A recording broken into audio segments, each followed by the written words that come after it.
안녕하세요. 많이 이제 점심 드시고 나른하실 시간인데, 저는 아까 전에 엄는 선생님께서도 좀 제가 할 부분을 좀 커버도 해주시고 해서 편한 마음으로 들으시면 좋을 것 같습니다. 저는 이제 혈액종양내과 의사라는 타이틀을 가지고 있는 의사인데요. 제가 이제 여러 상황에서 환자분들 만나면 제가 저를 이렇게 다 썩 좋아하진 않으시더라고요. 왜냐하면 뭐 빈혈로 해서 저를 만나시면 젊은 분들은 막 이렇게 찾아보고 혈액종양내과에 왜 내가 가야 되나 막 찾아보고 혈액암이라서 보내는 건 아닌가 뭐 그러고서 오시는 경우도 있고, 그리고 이제 유방암이나 다른 고형 종양 환자분들은 오셔서 내가 혈액종양이 아니라 다른 암인데 왜 나한테 여기로 오라고 하셨을까 하는 경우도 있어서 우선 제가 제 소개를 먼저 하고 프로그램을 하려고 합니다. 그래서 이해하시면 이제 혈액이라는 게 하나가 다른 거고, 사실은 종양이 또 다르게 이제 두 가지 파트가 있는 건데요. 쉽게 이해하시자면 저는 이제 암을 치료하는 것 중에 항암제를 주로 처방하는 의사라고 이해하시면 좋을 것 같습니다. 그래서 오늘 제가 말씀드릴 것은 이제 항암 약물의 개요와 그리고 항암 화학요법, 그리고 항호르몬 요법, 표적치료, 이렇게 이제 약물요법에 크게 세 가지 종류가 있는데 이 세 가지에 대해서 알려드리려고 하고요. 국가암정보센터라고 해서 이제 암에 대한 유용한 정보를 잘 정리해 놓은 사이트가 있습니다. 그래서 이제 암에 대한, 아까 전에 이제 엄는 선생님께서 여러 가지 책자도 소개시켜 주셨지만 요새는 뭐 정보에 대한 접근점이 워낙 좋아서 이 사이트를 통해서 이런 거를 찾아보셔도 나중에 궁금하신 거 찾아보실 때 좋을 것 같아서 적어 놓았고요.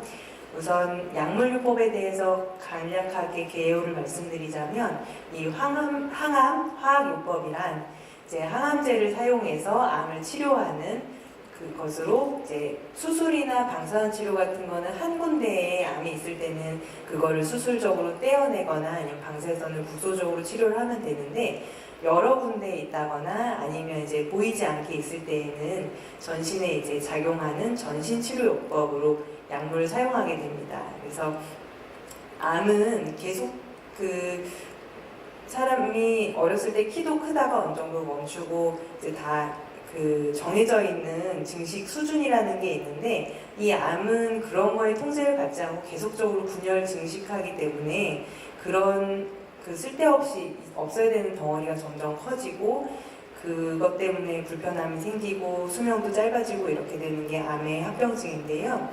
이 항암제는 이런 계속적으로 분열 증식을 빠르게 하는 세포를 주로 표적으로 합니다. 그래서 이 전신적으로 작용하는 거기 때문에 정상세포에도 영향을 미칠 수밖에 없는데, 상대적으로 증식이 빠른 위장간의 점막, 머리카락, 골수, 생식계세포에 주로 이제 부작용이 그래서 생기게 되는 거고요. 이 약물 치료를 하는 목적은 암세포를 없애는 게 목적이고, 종류는 유방암 경우에서는 이제 완치의 목적으로 수술 전후에 하게 되는 치료법하고, 그리고 완치가 불가능한 상태에서는 어떤 완화를 위한 요법입니다. 그래서 어떻게 그러면 치료를 결정하느냐 하면, 이제 아까 여러 가지 종류의 치료가 있다고 그랬는데, 그런 치료를 몇 개를 할지, 어떤 순서를 할지, 이런 것들은 환자의 연령과 폐경 여부, 건강 상태, 종양의 크기 특성, 그리고 환자의 증상 등을 두루 고려해서 결정을 하게 됩니다. 그래서 치료 약물의 종류는 아주 크게는 두 가지 정도라고 할 수가 있는데, 항암 화학요법과 그리고 표적치료, 이렇게 두 가지로 나눌 수가 있고요. 이 항호르몬 요법은 사실은 일종의 표적치료이기 때문에 여기 이렇게 붙여서 조그맣게 해놨습니다. 그래서 세 가지 이제 치료법에 대해서 간략하게 설명을 드릴 텐데, 첫 번째로는 제가 주로 하고 있는 항암 화학요법에 대해서 말씀드리겠습니다. 그래서 통상적으로 항암 화학요법이다 하면 항암치료, 항암제 치료 그런 거를 얘기를 하는데, 이제 목적이 조금 다를 수가 있습니다. 그래서 완치 목적으로 할 때에는 유방암에서는 수술 후에 재발을 막기 위해서 하는 보조 항암 화학요법과, 수술 전에 종양의 크기를 좀 줄여서 유방을 보존한다거나 아니면 이후에 좀 좀 성적을 좋게 하기 위해서 하는 수술 전 항암화학요법이 있고, 이 완치 목적의 치료의 경우에는 횟수가 정해져 있습니다. 그래서 병실에서 이제 환자분들끼리도 많이 소통을 하시다 보면 누구는 몇 번 하는데 나는 몇 번 하냐 이렇게 물어보시는 분들이 계세요. 근데 이게 어떤 분들은 제가 정해져 있지 않다고 말씀드리기도 하는데, 그 정해져 있지 않은 분들은 이제 완치의 목적이 아니라 어떤 병의 진행을 최대한 늦추고 전이에 따른 증상을 누그러뜨리고자 하는 완화 목적의 치료를 받을 때에는 이 치료에 이제 이득과 환자가 겪고 있는 부작용들을 좀 저울질을 해서 어떤 게 더 좋을지, 좋은데 해당하는 데까지 이제 할 수가 있거든요. 그래서 그런 경우에는 이제 횟수가 다양할 수가 있습니다. 그리고 투여 경로는 대개는 정맥 주사로 하고, 이제 그냥 전통적인 요법의 항암 치료에 해당하는 항암제도 몇 가지는 먹는 치료제들이 있어요. 근데 그게 이제 아직까지는 유방암에서 많이 사용되고 있지는 않습니다.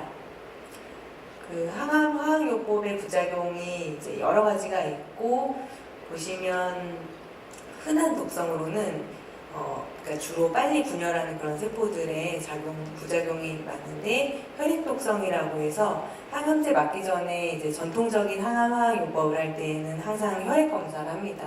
그런 혈액 검사를 하는 게 이 혈액 독성으로부터 환자가 다 회복이 됐는지 그거를 파악하기 위해서 하는 거고요. 빈혈이 있다거나 혈소판이 떨어진다거나 아니면 백혈구가 떨어졌다. 근데 그런 상황에서 또 항암제를 드리면 더 위험한 상황이 될 수 있기 때문에 그런 혈액 독성은 없는지 확인을 해야 되고요. 그리고 소화기계 점막 독성이 있는데, 이제 어떤 항암제들은 맞다 보면 입안이 헐어요. 특히 이제 우리나라 분들은 김치랑 매운 것들을 좀 드셔야지 식사가 잘 되는데, 그 점막 독성이 있어서 입안이 헐면 그런 게 많이 힘들기 때문에 이런 독성이 있는지 없는지를 잘 살펴서 약물 치료를 조절해야지 독성을 잘 조절할 수가 있습니다. 그리고 구역 구토도 있을 수가 있고, 많이들 염려하시는 탈모도 흔하게 일어날 수 있습니다. 그리고 이런 흔한 독성 말고 어떤 특수한 약물에 따라서 독성이 여러 가지 다르게 나타날 수가 있는데, 심장 독성이 있는 약물도 있고 신경 독성이 있는 약물도 있고, 어떤 약물은 손발이 이제 많이 헐거나 손발톱이 좀 빠지게 되는 그런 독성이 있는 항암제들도 있습니다. 그래서 항상 이런 항암요법의 계획을 할 때에는 이런 부작용들을 환자가 감내할 수 있는 수준인지, 그리고 환자가 그 부작용을 잘 조절하고 있는지 이런 걸 봐가면서 하게 되고요. 예전에는 굉장히 힘들었다고 하는데 요새는 예방약제가 좋아진 것들이 많기 때문에 예방약제를 투여하면서 환자분들이 이런 한 번 항암제가 들어가면 되게 3, 4주 정도 이제 기간을 두게 되는데, 그 이유가 독성으로부터 회복할 기간을 드리는 겁니다. 그래서 그 동안에 잘 이제 주치 선생님하고 상의하고 하면서 조절하면 독성을 하기가 조금 더 용이할 수가 있습니다. 그 두 번째 치료요법으로는 항호르몬 요법이 있는데요. 아까 전에도 한번 설명은 해주셨지만, 요게 이제 그 호르몬 수용체라고 보시면 됩니다. 그래서 요게 세포 안팎을 이제 구분하는 그런 막인데요. 그 안에 이제 에스트로겐이 작용을 하면 이게 이렇게 갖다 붙으면 요 아래 부분으로 해서 여러 가지 단백질들의 변화가 일어나면서 세포가 자라라 이런 이제 신호를 전달하게 됩니다. 그래서 항호르몬 요법은 이런 신호를 전달할 수 없도록, 원래는 암세포의 성장을 촉진할 수 있는 호르몬인 그런 여성 호르몬이 수용체하고 결합하는 것을 방해를 하거나 아니면 그런 호르몬 자체의 분비를 억제하는 그런 치료 방식으로 수용체와 이런 그 호르몬으로 이루어져 있습니다. 그래서 호르몬제의 종류는 이제 어떻게 작용하느냐에서 두 가지 정도로 크게 나눌 수가 있는데요. 이게 이제 폐경을 했느냐 안 했느냐가 중요한 이유가, 폐경을 한다는 얘기는 이 난소에서 여성 호르몬을 만들 수 있느냐 없느냐가 달라지는 거거든요. 그래서 폐경 전에는 여성 호르몬 생성을 억제하기가 굉장히 어렵습니다. 그래서 이런 경우에는 여성 호르몬의 작용을 억제하는 타목시펜이나 파슬로덱스라는 그런 약들을 주로 쓰게 되고요. 폐경을 한 이후에는 난소에서는 더 이상 여성 호르몬이 만들어지지 않습니다. 다만 그렇다고 해서 이제 여성 호르몬이 전혀 나오지 않는 건 아닌데요. 이 여성 호르몬이 아닌 어떤 물질이 만들어졌다가 지방세포에서 여성 호르몬으로 변화를 시킵니다. 그래서 그렇게 되면 생긴 여성 호르몬은 또 유방암이 있으면 유방암을 더 크게 하는 역할을 할 수가 있거든요. 그래서 그것 때문에 여성 호르몬의 색성을 억제하는 그 페마라나 아리미덱스, 아로마신 이런 약제들을 쓰게 되고요. 아까 이제 체중 조절에 대해서 잠깐 말씀하셨는데 그 체중이 늘어나면 좋지 않은 이유가 지방 조직에서 이제 여성 호르몬을 만들기 때문에 그것 때문에 이제 지방 조직이 많아지면 여성 호르몬이 많아지니까 그 항호르몬제 치료 효과에도 더 안 좋을 수가 있고 암을 더 자라게 하는 그런 역할을 하게 되거든요. 그래서 그런 면에서 아무리 이제 식사를 썩 잘하지 못하시는 분이다 하더라도 이제 식사를 많이 해서 체중을 늘려야 된다 이렇게 말씀드리는 경우는 좀 적은 편입니다. 항호르몬제는 이 호르몬 수용체 양성 종양에 주로 적용을 하게 되고요. 아까 말씀하셨던 에스트로겐이나 프로제스테론 수용체가 뭐 둘 다 양성이거나 한쪽만 양성일 때라도 이제 그 요법을 적용을 하게 됩니다. 그리고 호르몬 수용체에도 다 점수가 있어요. 그래서 그 양성도가 강할 때 치료 효과가 크고, 아까 전에 이제 항암 화학요법은 뭐 머리도 빠지고 구토, 구역, 뭐 여러 가지 탈모 이런 부작용들이 있었는데 그거하고 비교하자면 부작용은 굉장히 적은 편이에요. 하지만 중요도는 굉장히 높습니다. 따라서 이제 이게 너무 쉬우니까 쉽게 생각하시고 이제 안 해도 되겠지 그러면서 그리고 이게 혼자 매일매일 복용해야 되는 그런 요법이거든요. 대개는. 그래서 그런 경우에 이제 잘 못하시는 분들이 있는데 정말 이 암을 없애기 위해서는 굉장히 중요하다고 잘 아시고 꾸준히 이제 주치 선생님의 처방을 받아서 잘 복용하시는 것이 중요하겠습니다. 그래서 그 치료 기간은 수술 후 부조에는 이제 5년이냐 10년이냐 뭐 이런 차이가 있을 수가 있는데 아까 전에도 말씀하셨듯이 좀 재발 위험이 높다 그러면 10년간 이제 하자는 그런 의견들이 더 많아지고 있고, 그리고 이제 폐경 전후에 따라서 타목시펜이라는 약을 쓸 건지 아니면 타목시펜보다 조금 더 효과가 좋은 아로마테이즈 억제제를 쓸 건지를 결정을 하게 되고요. 재발 전이에 대한 보식적 항암요법일 때에는 이제 항호르몬제와 다른 항암제를 병용하는 경우가 있는데 대개는 이제 그 주사 항암제하고 병용하는 경우는 드물고요. 다른 이제 표적 치료제랑 병용을 하는 경우가 많습니다. 표적 치료제라는 말을 이제 많이 이제 접하셨을 수도 있는데 이게 표적이라는 게 사실은 관역에다가 활 꽂는 그런 표적이에요. 그래서 표적이라는 게 뭐냐 하면 암을 자라게 하고 증식하게 하고는 신호가 전달되는 안테나라고 보시면 되는데 뭐 정상적인 유방세포에는 그게 한 뭐 100개나 1000개 뭐 그 정도밖에 없다 그러면 이 표적이 많이 과발현됐다, 많이 발현됐다고 하는 거에는 뭐 몇천만 개 뭐 그런 식으로 많이 발현이 되어 있어서 이제 똑같은 신호를 받더라도 더 많이 증식을 하고 이러는 기전을 가지고 있습니다. 그래서 검사도 이제 처음에 진단받게 되실 때 굉장히 많이 하시지만 이제 그 암 조직을 떼어낸 걸 가지고도 굉장히 많은 검사를 해요. 그래서 그냥 제일 윗줄에는 그냥 통상 염색하는 걸로 본 거,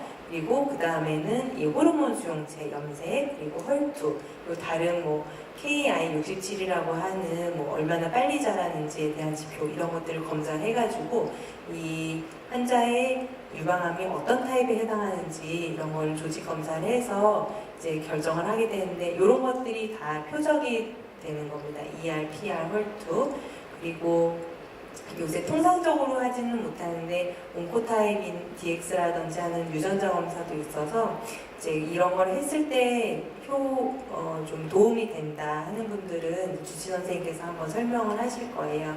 아직은 이제 보험으로 적용돼서 다 하고 통상적으로 하고 있지는 않은 검사고요. 그래서 이 I형은 아까 설명하셔서 넘어가겠고요.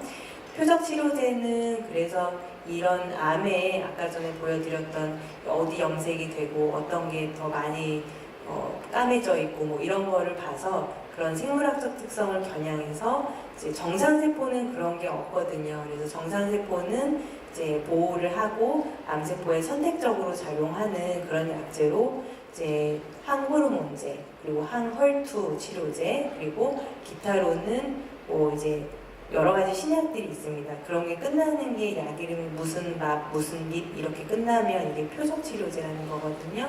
그래서 헐투는 이런 이제 허세핀, 타이커브, 퍼제타, 캐사엘라 이런 치료제들이 통상적으로 이용이 되고 있고 항헐투 치료제 이용은 수술 후 보조요법에서는 1년간 하는 것을 권유를 하기 때문에 이제 1년을 이게 3주에 한 번씩 오셔서 받으시는 거를 계산해보면 이게 한 17번에서 18번 정도가 나와요. 그래서 뭐 기간에 따라서 이제 한 그 정도를 치료를 받으시게 되고, 그리고 재발 전이에 대한 고식전 요법에서는 이제 항hol투 치료제를 다른 항암학 요법이랑 같이 병용을 하면서 이제 그 치료제가 이득이 있는 한 유지를 하게 됩니다. 기타 이제 지금 쓸 수 있는 약들은 보험 범위에서 쓸 수 있는 약들은 아피니토라든지 이브란스 이런 신약들이 있고요. 면역 항암 치료제라고 해서 일부 이제 승인은 받았지만 아직 보험이 안 되는 그런 약제도 있습니다. 그리고 이제 아까 옥년 선생님 슬라이드 그 동영상이랑 슬라이드에서 보여주셨지만 저희 한국에 계신 여러 이제 유방암을 보시는 선생님들께서 연구도 많이 하시고 여러 가지 환자분들 치료를 잘하기 위해서 노력을 많이 하고 계세요. 그래서 그러한 노력의 일환 중에 하나가 임상시험입니다. 그래서 임상시험에 대해서 설명을 받으시면 너무 거부감을 가지고 뭔가 나를 이상하게 하려는 게 아닌가 의심하지 마시고 저희가 이제 조금 더 환자분들을 잘 치료하기 위해서 어떤 기회를 드리는 거라 생각하시고 한번 그 동의서도 잘 읽어보시고 그러시면 좋을 것 같습니다. 제가 준비한 내용이 여기까지입니다. 감사합니다.